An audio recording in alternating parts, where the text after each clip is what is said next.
이번 시간에는 과세거래 중에 부수 재화와 부수 용역의 공급에 대해 한번 같이 공부해 보도록 하겠습니다.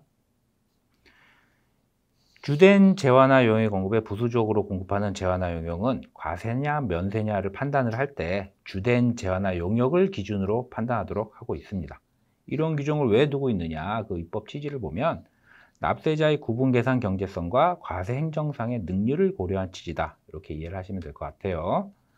분유를 한 통 판매하면서 분유는 면세죠. 분유를 면세인데 그 안에 함께 포장된 플라스틱 숟가락은 과세입니다. 이렇게 일일이 구분해서 회계 처리하면 너무 번거롭고 힘들겠죠. 한꺼번에 계산하는 게 편리합니다. 납세자나 우리 과세관청 입장에서도 이런 취지로 이해를 하시면 될 것 같아요. 그래서 부수재화나 부수용역은 그 유형에 따라 다음과 같이 구분을 할 수 있어요. 주된 거래에 부수적으로 공급하는 재화나 용역이 있고, 주된 사업과 관련하여 부수적으로 공급하는 재화나 용역이 있습니다. 먼저 주된 거래에 부수되는 재화나 용역을 보면, 부수되는 재화나 용역의 해당 대가가 통상적으로 주된 재화나 용역의 대가에 포함되는 것은 주된 재화나 용역의 공급에 주된 재화나 용역에 포함되는 거래로 본다는 거예요. 그러니까 과세, 면세 여부뿐만 아니라 공급 시기, 거래 장소 등 모두 주된 거래를 기준으로 판단한다는 거죠. 그리고 대가에 포함되지는 않지만 관행적으로 통상 주된 거래에 부수적으로 공급하는 것으로 인정되는 재화나 용역도 역시 주된 거래에 포함되는 것으로 봅니다. 그리고 두 번째로 주된 사업과 관련하여 부수적으로 공급하는 재화나 용역을 보면, 주된 사업으로 인해 일시적 우발적으로 계속적 반복적이 아니죠. 일시적 우발적으로 재화나 용역을 공급하거나 아니면 필연적으로 발생하는 주된 사업을 수행하는 과정에서 필연적으로 발생하는 이 부산물은 별도의 공급으로 봅니다. 별도의 공급으로 보기는 보지만 과세냐 면세냐 판단은 이것만은 주된 사업에 따라 판단을 한다라는 내용입니다. 그래서 주된 재화나 용역 공급에 포함되는 사례를 한번 볼게요. 해당 대가가 주된 재화나 용역 공급 대가에 통상적으로 포함되는 경우 한번 보겠습니다. 일반적으로 쌀은 면세지만 운반 용역은 과세입니다. 그죠? 운반 용역 과세죠. 하지만 쌀을 사면 통상 무료로 배달해 주죠. 쌀의 가격에 통상적으로 그 대가가 포함되어 있다고 봐야 됩니다. 그래서 쌀을 배달해 주는 운반 용역도 면세가 되는 거예요. 반대로 가구는 과세 대상이죠. 마찬가지로 장롱, 침대 이런 거 사면 집까지 배달해 주죠. 그래서 주된 재화인 가구는 과세 대상이니까 그 운반 용역도 주된 재화를 따라서 과세가 된다는 얘기죠. 다음 거래의 관행으로 봐 통상적으로 주된 거래인 재화 용역의 공급에 부수적으로 공급하는 경우를 볼게요. 병원에 입원한 환자, 의료 보건 용역은 면세죠.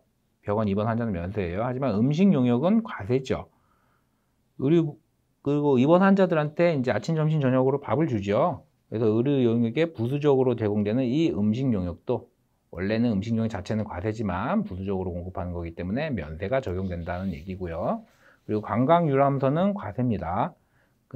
따라서 그 안에 부수적으로 제공하는 음식 용역도 과세 대상이 된다. 결국 똑같은 음식 용역이지만 환자에게 공급하느냐 아니면 관광 유람선을 탄 그 이용객들에게 공급하냐에 따라서 과세냐 면세냐가 달라진다라는 얘기입니다. 이번에는 부수되는 재화나 용역 공급을 별도의 공급으로 보기는 하지만 역시 과세 면세 판단은 주된 사업에 따라 판단하는 경우를 한번 볼게요. 주된 사업과 관련하여 우연히 일시적으로 공급되는 경우, 은행이 사업용 건물을 취득하여 지점으로 운영을 하다가 지점을 폐쇄하게 돼서 팔면 이 경우 주된 사업인 은행은 금융보험 용역으로서 면세 대상이죠. 따라서 면세 사업과 관련하여 사용하던 건물을 우연히 일시적으로 양도하는 경우라서 그 건물의 양도도 면세가 된다라는 겁니다. 그리고 대중교통 용역은 면세예요. 대중교통 용역은 면세지만 시내버스 같은 대중교통 용역을 제공하는 운수사업자가 그 사업에서 발생한 폐타이어는 원래 과세죠. 폐타이어 자체만은 과세입니다.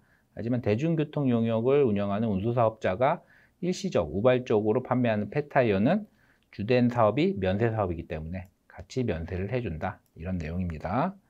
다음으로 주된 재화의 생산이나 용역의 공급 과정에서 필연적으로 생기는 부산물, 이 부산물이니까 재화겠죠. 용역은 해당사항이 없어요. 부산물. 별도의 재화의 공급으로 보긴 하지만 역시 과세 면세 판단은 주된 사업에 따라 합니다. 복숭아 통조림은 과세죠. 복숭아 통조림 제조는 과세입니다. 이 복숭아 씨 자체는 면세예요. 하지만 복숭아 통조림 제조 과정에서 발생한 이 복숭아 씨는 복숭아 통조림 제조가 과세이기 때문에 역시 과세를 적용하게 되는 거고요. 밀가루 제조는 면세죠. 그리고 파지 자체는 과세입니다. 하지만 밀가루를 제조할 때, 밀가루 이제 포장할 때 생기는 그 포장지가 종이로 만들죠. 그럼 짜투리 종이가 많이 발생을 해요, 파지.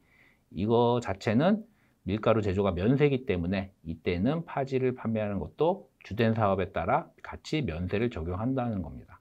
여기서 주의하실 거는 주된 재화나 용역을 공급하는 사업자가 부수적으로 공급해야 같이 과세 면세를 판단을 하는 거지, 이 파지를 취득한 제3자가 다시 제3자에게 다시 파지를 판매할 때 그때는 당연히 과세만 적용을 하는 겁니다. 주된 재화나 용역을 공급한 자가 공급하는 게 아니죠. 그죠? 주된 재화나 용역을 공급하는 자에 따라서 부수재화, 부수용역을 판단한다는 겁니다. 다음은 주된 재화, 부수재화와 관련하여 우리 해석 사례, 이건 통칙에 있는 내용입니다. 우리나라에서 생산된 화초 수목은 면세예요. 우리나라에서 국산 비식용 국산 농축수 임산물에 해당이 되죠. 그래서 면세 우리나라에 생산된 화초 수목은 면세가 원칙인데 조경공사 용역은 과세죠. 이건 과세입니다. 그래서 조경공사 용역의 공급가액에 포함해서 화초 수목을 공급한다면 그때는 이 화초 수목도 같이 과세가 된다는 얘기입니다. 다음으로는 판례를 하나 볼게요. 판례. 장례식장에서 조문객에게 음식물을 제공하는 것이 면세되는 장의용의 공급에 부수되는지 여부. 이거는 여기 보시면 아시겠지만 국패입니다. 국패. 우리 포인트가 잘 안 보여서요. 국패. 그러니까 2013년도 6월 28일 대법원 판례가 나오기 전에는 장례식장에서 장의용역은 면세죠. 근데 그 장례식장에서 공급하는 음식 용역, 그러니까 조문객들에게 이제 가면은 장례를 치는 장소에 가면은 조문객들에게 음식을 주죠. 그 음식 용역에 대해서는 그전에는 과세를 해왔어요. 그러다가 2013년도부터는 이 음식 용역도 장의 용역에 부수되는 것으로 보는 게 맞다라는 대법원 판례가 나와서 그 이후부터는 면세가 적용이 됩니다. 한번 우리 대법원 판례 내용을 한번 볼게요. 다수의 장례식장에서 장의 용역을 제공하면서 동시에 빈소를 찾은 조문객들에게 조문에 필요한 범위 내에서 음식물 등을 공급하고 있는 사실을 인정할 수 있는 점, 일반인이 아니라 특정 조문객들만을 대상으로 빈소 옆에 빈소 바로 옆 공간이라는 제한된 장소에서 이루어지는 점 등에 비추어 음식물의 제공은 거래의 관행상 면세 대상인 장의 용역 공급에 통상적으로 부수되어 공급되고 있음이 충분히 인정된다. 따라서 장례식장에서 공급하는 음식 용역도 면세다라는 겁니다. 이것도 장의업을, 그러니까 주된 용역인 장의업자가 공급해야 면세인 거지. 만약 위탁해서 음식을 공급한다면 그거는 과세예요. 그죠? 주된 재화나 용역을 공급하는 자가 부수적으로 공급하는 재화나 용역이 면세인 겁니다. 다음 판례는 조금 깊이 좀 잘 이해를 하실 필요가 있을 것 같아요. 그래서 주된 재화, 부수 재화를 어떤 걸 주된 재화로 보고 어떤 걸 부수 재화로 보는 게 맞느냐라는 대법원의 판결 내용입니다. 그래서 음반의 해설 도서 및 악보지를 첨부하여 하나의 공급 단위로 판매한 경우 그 공급이 면세 대상에 해당하는지 여부. 그래서 이게 대법원 판례를 보면 음반 CD, 세계 고전음악 음반 CD, 요거는 과세예요. 40매 등을 그 해설 도서 한 권과 악보집 2, 3권을 첨부한 해설 도서, 이 도서는 면세예요. CD는 과세, 도서는 면세. 그러니까 CD와 도서를 하나의 공급 단위로 해서 판매를 하는 거죠. 그러면 이게 어떤 게 주된 재화냐 이거죠. CD가 주된 재화면 전체가 과세가 될 테고 도서가 주된 재화면 전체가 면세가 된다는 얘기죠. 결국은 사시 판단 문제가 들어가긴 하는데, 그래서 여러 개의 재화를 하나의 공급 단위로 하는 거래에 있어서 그중 어느 재화가 주된 재화이고 어느 재화가 부수된 것인지는 해당 구체적 거래의 태양에 비추어 거래 당사자 사이 공급의 목적과 의도가 어디에 있는지를 모아서 판단을 해야 한다라는 겁니다. 그리고 그와 같은 거래 태양의 하나로 재화의 가격도 참작할 수 있다. 비싼 게 주된 재화일 확률이 많죠. 그죠? 고려를 하라는 거예요. 결국 이 세계 고전음악 CD를 공급하려는 건지 아니면 도서를 공급하려는 건지, 결국은 이제 우리가 국승했기 때문에 전체가 과세가 맞지만, 예를 들어 도서 출판사에서 도서를 베토벤에 대한 도서를 책을 내서 공급을 하면서 거기에 베토벤에 관련된 베토벤의 음악이 들어있는 CD를 같이 곁들여서 판매를 한다면 그때는 주된 재화를 도서로 보는 게 맞겠죠. 그래서 전체가 면세가 될 수도 있습니다.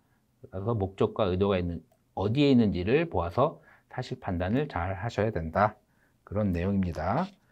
이상으로 과세거래 중에 부수재화 및 부수용역에 대한 강의를 모두 마치겠습니다.